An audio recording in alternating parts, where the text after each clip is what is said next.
So after everyone else has done a video on BSA, I thought my take would still be valid. So this is not an analysis of how good the bike is, what it's like to ride. It's more down to the thought process of why would you buy one in the first place? If you like what I'm doing here, please like, comment, share, and subscribe. So we look at the sales figures start coming. They are quoted by the Indian Times recently. So they're reporting that Classic Legends, which is the owner of BSA, which is part of Mahindra Group, which has the brands Yezdi, Jawa, and BSA within this group, have reported, and they're aiming to double their sales this year from 40,000 units last year to 80,000 units this year. That's globally. Now, where this is quite interesting is when we go further into the story. We are building a global distribution network. We have launched BSA Bantam in the UK. We are sold out there now for the season. So that wasn't a huge number of bikes that they actually hoped to sell, because I believe the first batch was 600 odd. So there can't have been many more on top of that that would count as towards sales. So they're not currently looking at the United States. Now, I think the correct route has been, because you may well know that F2 Motorbikes has been importing Jawa bikes, and the Jawa 350 was for sale by them. And when I looked at registration details, there was the epic sum of one bike registered by them, which I would guess would be the demonstrator. And in fairness, in the UK market, I don't see Jawa as being a key driver to people buying it, unless you were from a particular group. I mean, I owned a Jawa in the 90s, and even then it was a tough sell to sell it secondhand. It was quite hard to find someone who wanted to take it on after I'd finished using it, even though it was a lovely bike. And I'd looked them up afterwards recently, and they're selling for more than I'd sold it for then. So for those people that want these bikes, they're great. But Yezdi never sold in the UK, so has no market footprint. Jawa doesn't really have that much bite. So BSA, of the three brands that they own, is the correct one for the Anglo-American markets, or the Anglicized markets, and Europe. And I don't see how any other brand would be there. But we hold that thought that they're looking to expand to 80,000 units this year, and then we'll compare that to Royal Enfield. So now we go across to Royal Enfield's press release for May 2025. So this is just 1 month's worth of sales, and I've chosen this month because of the comparison. 89,429 bikes sold by Royal Enfield in 1 month. So I'll just roll down there for the table there. Now what's quite interesting here is that Mahindra is aiming to boost their sales to 80,000 units globally, compared to the monthly sales of Royal Enfield. So they're aiming to sell in a year what Royal Enfield are selling in a month.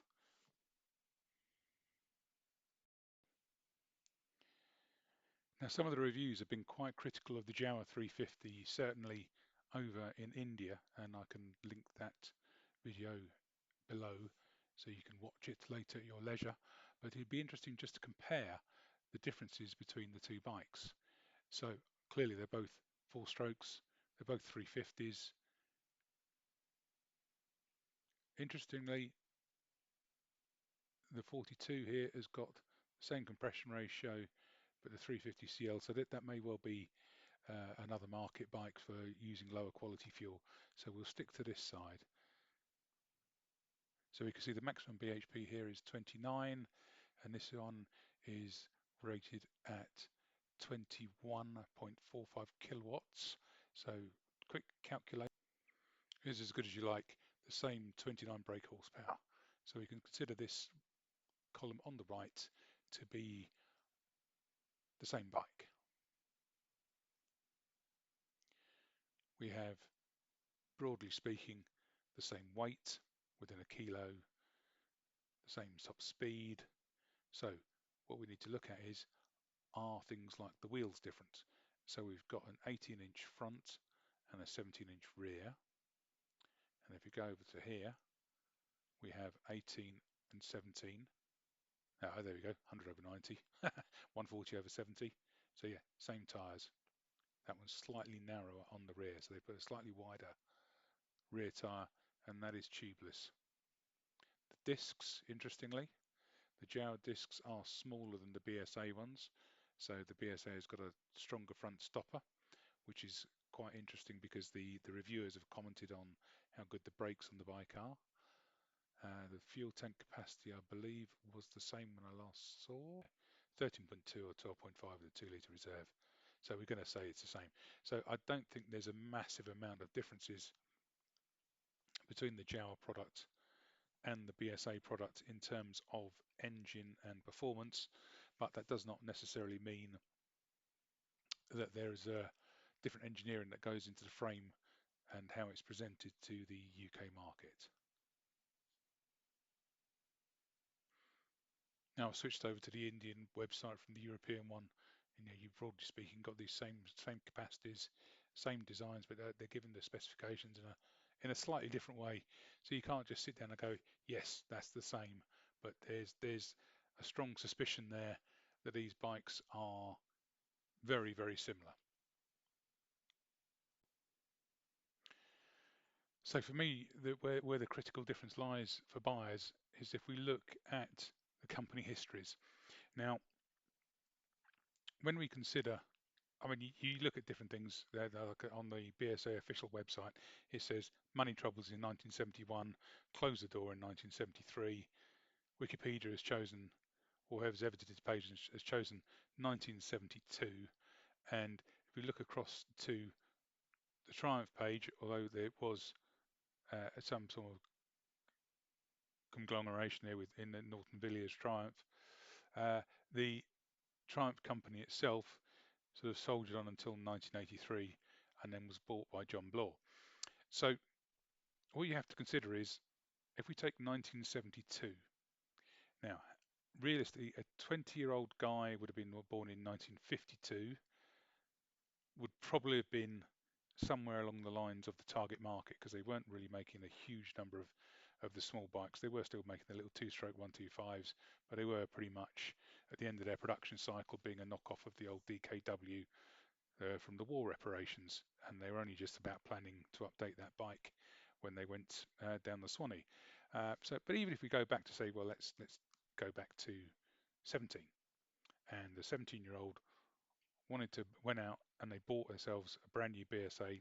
Okay, in 1972, they would have been born in 1955. So you swing that forward now, we're at 2025. That buyer again is 70 years old. They're not going to go out and buy a new BSA Bantam or new BSA Gold Star in large numbers. Because in all honesty, the bikes at the end were pretty poor. But also, even with all the nostalgia that's out there, that new bike market, there's just too large a gap between the old company going down and the new company starting up to have any form of brand values there that reflect on what BSA meant to a buyers. Now, there is that residual memory of the Gold Star. Now, Gold Star actually meant a specific weight BHP, I think, from memory. I'm sure someone can put in the comments the precise reason. And they have not followed that criteria with the new Gold Star. They have just made a bike with the name because it's kind of something people remember. Differently with Triumph, there were people buying bikes still in 1983, and there was only realistically an 8-year gap between the old company folding and the new company starting with a whole new product range. So they weren't harking back to the old stuff about here's a new Bonneville. You will have seen their new triple engine in their new models, and it was a complete break from the old company. It was quite a number of years before they actually decided that the Bonneville motorcycle was the correct model to sell. And as you can see here from revenue and net income, they're doing quite well. 2,000 employees from 2017, 775 million revenue in 22 with a net income of 94 million. They're doing okay. Whereas BSA, it's just a sticker really for that has been bought by Mahindra, if we're brutally honest. The Jawa product, you could say, yeah, there is some form of lineage because Jawa was still limping along when they bought it, and then they re-engineered the 350 model to it. And Yazdi is not really a brand I'm massively familiar with, but my understanding is that it was a former Soviet brand that was really big on two-strokes. So Classic Legends bought two massively well-known two-stroke manufacturers, Jawa and Yazdi, and then modernized the product and brought it out and sold it back to those customers who had that brand recognition for those products. They also got the BSA name pretty much for a song, really, which reflected in the realistic worth of it.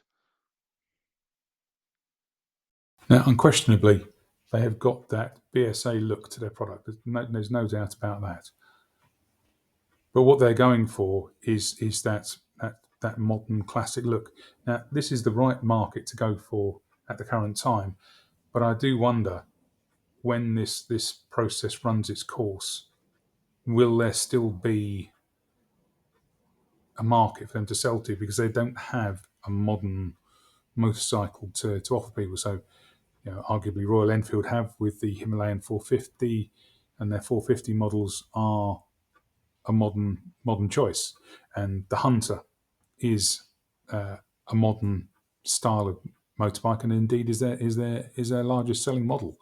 So, in terms of customization, market support, I just don't think BSA has got enough behind it to give the public exactly what it wants in terms of long-term goals. So yes, these bikes will keep on selling. Yes, people will still want to buy them. Will they outgun Royal Enfield? Not without a significant change in how they're doing things. So at the moment, you've got four choices. You've got the Honda, the safe, reliable choice. You've got the Royal Enfield, the market-leading choice. You've got the Triumph 400, the premium choice, and you've got the BSA Bantam, which is the boutique choice. Now, which of those ticks your boxes is absolutely your choice. But there is a choice, and that is the great thing. And you should go out, try all four bikes, and decide which one is best for you.